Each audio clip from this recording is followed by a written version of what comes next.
ഭരതേട്ടൻ അദ്ദേഹത്തിന് ചെയ്യാനുള്ളതൊക്കെ ചെയ്ത് 28 കൊല്ലം മുമ്പേ ആ ബുക്ക് അടച്ചു വെച്ചതാണ്. 28 കൊല്ലമായിട്ട് അത് തന്നെയാണ് നമ്മൾ വീണ്ടും വീണ്ടും പറഞ്ഞുകൊണ്ടിരിക്കുന്നത്. പക്ഷെ പുതിയ പുതിയ ആൾക്കാർ വരുമ്പോൾ ഇന്ന് നമ്മുടെ പ്രിയപ്പെട്ട ബാലേന്ദ്രൻ മേനോൻ വന്നിട്ട് എന്ത് രസകരമായിട്ടാണ് ഭരതേട്ടൻ്റെ ആ ഓർമ്മകൾ കൂടെ പങ്കുവച്ചത്. അതേപോലെ ഒരുപാട് കാര്യങ്ങളൊന്നും ഞാൻ പറയാൻ ആഗ്രഹിക്കുന്നില്ല. ഞാൻ വളരെ ടെൻഷനിലാണ്. 9 മണിക്ക് എൻ്റെ വീട്ടിലിരിക്കുന്ന ഒരു മ്യൂസീഷ്യൻ ടാറ്റ പറയും. എനിക്ക് 3 മണിക്കൂർ നേരത്തെ പണി അവനെ കൊണ്ടുണ്ട്. ഒരു ഫ്ലൂട്ടിസ്റ്റാണ്, ഒരു റീ റെക്കോർഡ് നടന്നുകൊണ്ടിരിക്കുകയാണ്. പക്ഷേ ഭരതേട്ടൻ്റെ ഒരു അവാർഡ് കിട്ടുമ്പോൾ അത് തിരസ്കരിക്കുക എന്ന് പറയുന്നത് ഞാൻ ജീവിതത്തിൽ ചെയ്യുന്ന ഏറ്റവും വലിയ പാപമായിരിക്കും എന്നെനിക്ക് ബോധ്യമുള്ളതുകൊണ്ടാണ് ഞാൻ എങ്ങനെയെങ്കിലും അവനോടൊരു കൈയും കാലും പിടിച്ചിട്ട് വന്നിരിക്കുന്നത്. എനിക്ക് ഇന്ന് ഈ വേദിയിൽ നമ്മുടെ വിശിഷ്ട പുരസ്കാരം, അതായത് ഭരതേട്ടൻ എന്ന സംവിധായകൻ്റെ പേരിലുള്ള സംവിധായകനുള്ള പുരസ്കാരം നേടിയ ചിദംബരത്തെക്കുറിച്ച് എനിക്കൊരു വാക്ക് ഇന്ന് വേദിയിൽ വെച്ച് തോന്നിയതാണ്. ഞാൻ ഈ ചിദംബരം അപ്പം ഈ പേരെന്നെ വല്ലാതെ കണ്ട് ആകർഷിച്ചിട്ടുണ്ട്. എന്താ ഇങ്ങനെ ഒരു പേര്? അപ്പം ഇന്ന് കണ്ടപ്പോൾ ഞാൻ എഴുതി ചോദിച്ചു, തമിഴ്നാട്ടിലത്തെയാണോ? കാരണം അവിടെ ഒരു ചിദംബരമുണ്ട്.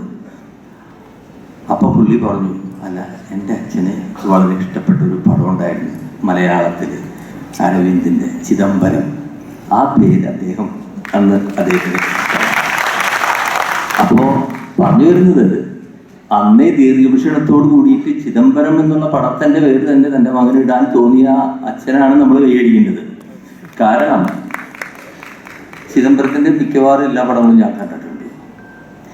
എല്ലാ പടവും ഒന്നിനൊന്നിനും മെച്ചപ്പെട്ട പടമാണ്. ഇപ്പോൾ ഏറ്റവും അവസാനം വന്ന റിലീസായ പടവും അതിഗംഭീരമായിട്ടുള്ള ഒരു പ്രമേയം വളരെ വ്യത്യസ്തമായിട്ട് അവതരിപ്പിച്ചിരിക്കുന്നു. ക്ലാസിക്കാണത്, അതിൻ്റെ എല്ലാ വശങ്ങളും. അപ്പോൾ അങ്ങനെ അദ്ദേഹത്തിന് ഈ ഒരു അവാർഡിന് അർഹമായത് അദ്ദേഹത്തിനും നമുക്ക് എല്ലാവർക്കും വളരെ സന്തോഷമുള്ള ഒരു കാര്യമാണ്. ഏറ്റവും അർഹതപ്പെട്ട ഒരു അവാർഡ്. ഇന്ന് അദ്ദേഹത്തിനോട് ഞാൻ പറയാം, നാഷണൽ അവാർഡും സ്റ്റേറ്റ് അവാർഡും വിട്ടേക്കുക. അത് കഴിഞ്ഞാൽ നമ്മുടെ മലയാളത്തിൽ ഒരു സംവിധായകന് കിട്ടാവുന്ന ഏറ്റവും വലിയ അവാർഡാണ് ഭരതൻ അവാർഡ്. ഭരതൻ സ്മൃതിയിൽ കൊടുക്കുന്ന അവാർഡ്. അത് അദ്ദേഹത്തിനും അറിയാം, അല്ലേ? I feel so. It's my, എൻ്റെ അഭിപ്രായം പറഞ്ഞത് മാത്രം. അപ്പോൾ ഈ ഭരതേട്ടനെ കുറിച്ച് പറയുമ്പോൾ, അല്ല, അദ്ദേഹത്തിനോട് ഞാൻ പറയാനുള്ളത്, ഈ അവാർഡ് വാങ്ങിച്ചു കഴിഞ്ഞാൽ ഇതൊരു പ്രത്യേക ലീഗാണ് ഭരതേട്ടൻ എന്ന് പറയുന്നത്. അതിന് ഒരു തുടക്കം ഞാൻ മറ്റൊന്ന് പറഞ്ഞിട്ട് അതിലേക്ക് വരാം. ഈ അടുത്തൊരു പടം ഇവിടെ ഭയങ്കര ഹിറ്റായി, ഒരു ഇംഗ്ലീഷ് പടമാണ്, ഒഡീസി. ക്രിസ്റ്റഫർ നോളൻ അതിൻ്റെ ഡയറക്ടർ. അദ്ദേഹം ഇൻ്റർനാഷണലി ഓസ്കാർ അവാർഡൊക്കെ കിട്ടി വലിയ ഡയറക്ടറാണ്. ജീവിതത്തിൽ ആകെ 7 പടമേ ചെയ്തിട്ടുള്ളൂ. പക്ഷേ അദ്ദേഹം ഇൻ്റർനാഷണലി ഫെയിമാണ്. അപ്പം അദ്ദേഹത്തെ കുറിച്ചിട്ടുള്ളൊരു ലേഖനം ഞാൻ ഓൺലൈനിൽ ചുമ്മാ ജസ്റ്റ് വായിക്കാനുള്ള ഇൻട്രസ്റ്റ് കൊണ്ട് വായിച്ചപ്പോൾ അദ്ദേഹം ഇങ്ങനെ ചെയ്തു. അദ്ദേഹത്തിൻ്റെ പ്രത്യേകത എടുത്തു പറഞ്ഞിരിക്കുന്നത്, നമുക്ക് കച്ചവട സിനിമ ഒന്ന്, പ്രത്യേകിച്ച് ഹോളിവുഡിലെ എൻ്റർടൈൻമെൻറ്റ് സിനിമ, ഈ ജെയിംസ് ബോണ്ട് പോലെ ഒരുപാട് ഹോളിവുഡ് സിനിമകളുണ്ട്. അതേസമയത്ത് ക്ലാസിക് സിനിമകളുണ്ട്. പക്ഷെ ക്ലാസിക് സിനിമകൾക്ക് പ്രേക്ഷകർ കുറവാണ്. മറ്റു പടങ്ങളൊക്കെ സൂപ്പർ ഡൂപ്പർ മെഗാ ഹിറ്റ് ആകുമ്പോൾ ഇതൊക്കെ ചെറിയ തോതിൽ ഓടുന്ന പടങ്ങളാണ്. പക്ഷെ അത്തരത്തിൽ പ്രമേയങ്ങളും അത്തരത്തിലുള്ള ക്ലാസിക്കുകളെ വലിയ രീതിയിൽ പോപ്പുലർ ഹിറ്റാക്കിയ ഒരു ഡയറക്ടറാണ് ക്രിസ്റ്റഫർ നോളൻ എന്ന് പറഞ്ഞിട്ട് അദ്ദേഹത്തെക്കുറിച്ച് ഭയങ്കരമായിട്ട് പറഞ്ഞു. അപ്പം ഞാൻ പറയുന്നു, നമ്മുടെ ഭരതേട്ടൻ ആരാ? ഭരതേട്ടൻ പപ്പേട്ടൻ. അതായത് ക്ലാസിക്കായിട്ടുള്ള അദ്ദേഹം ചെയ്ത മിക്കവാറും 99% ക്ലാസിക് സബ്ജക്റ്റും ക്ലാസിക് പടങ്ങളും എല്ലാം കൊണ്ടും അതെല്ലാം അതിൽ 90% സൂപ്പർ ഹിറ്റുകളായിരുന്നു.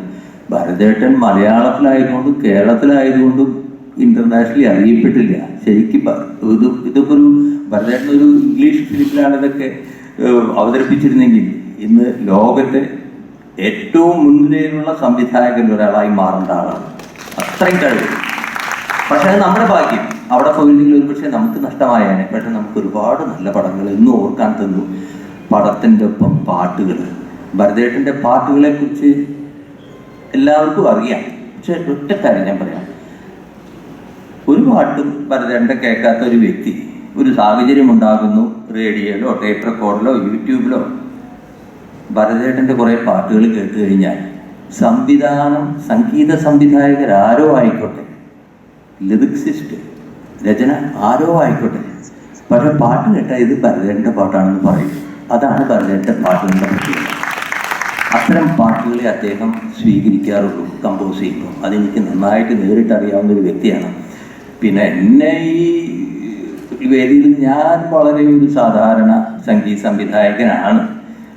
എൻ്റെ കൂടെയുള്ള പ്രഗത്ഭരായ സംഗീത സംവിധായകരൊക്കെ ഉണ്ട്, നിങ്ങൾക്കറിയാം. അവരൊന്നും നമ്മളോടൊപ്പം ഇല്ല. അപ്പം വേറെ നിവൃത്തിയില്ല, ഇങ്ങനെ ഉള്ളൂ. അപ്പം അങ്ങനെ വിളിക്കാം എല്ലാത്തിനും എന്ന് പറഞ്ഞിട്ട് എന്നെ വിളിച്ചുകൊണ്ടിരിക്കുന്നു. അതെൻ്റെ ഭാഗ്യമോ അല്ലെങ്കിൽ ഇനി നന്നാവാനുള്ള അവസരം എനിക്ക് ഒരുക്കി തരുന്നതായിട്ടാണ് ഞാൻ മനസ്സിലാക്കുന്നത്. ഈ അവാർഡ് പോലും അങ്ങനെയാണ്. ഈ അവാർഡിന് ഞാൻ അർഹനാണോ ചോദിച്ചു കഴിഞ്ഞാൽ അർഹനാവുന്ന വിധത്തിൽ ഇനിയുള്ള പടങ്ങളിൽ, ഇനിയുള്ള എൻ്റെ സംഗീത യാത്രയിൽ ഞാൻ തയ്യാറാകേണ്ടതുണ്ട്. അതിനുള്ള ഒരു പ്രോത്സാഹനമായിട്ട് ഈ അവാർഡിനെ ഞാൻ സ്വീകരിക്കുന്നു. എല്ലാവർക്കും ഒരുപാട് നന്ദി. പറഞ്ഞുകൊണ്ടിരുന്ന ഒരുപാട് പറയാനുണ്ടായിരുന്നു, പക്ഷേ തീരെ സമയമില്ല. എന്നെ ഇത്രയും നേരം സ്നേഹിച്ച് കേട്ടുകൊണ്ടിരുന്ന വേദിയിലെ ഒരുപാട് പേര്, ആരും പേരെടുത്ത് പറഞ്ഞു കഴിഞ്ഞാൽ പിന്നെ അതിങ്ങനെ നീണ്ടുപോകും. എല്ലാവർക്കും എൻ്റെ സ്നേഹം, നന്ദി, നമസ്കാരം. അർജൻ്റായിട്ട് പോകേണ്ടതുണ്ട്.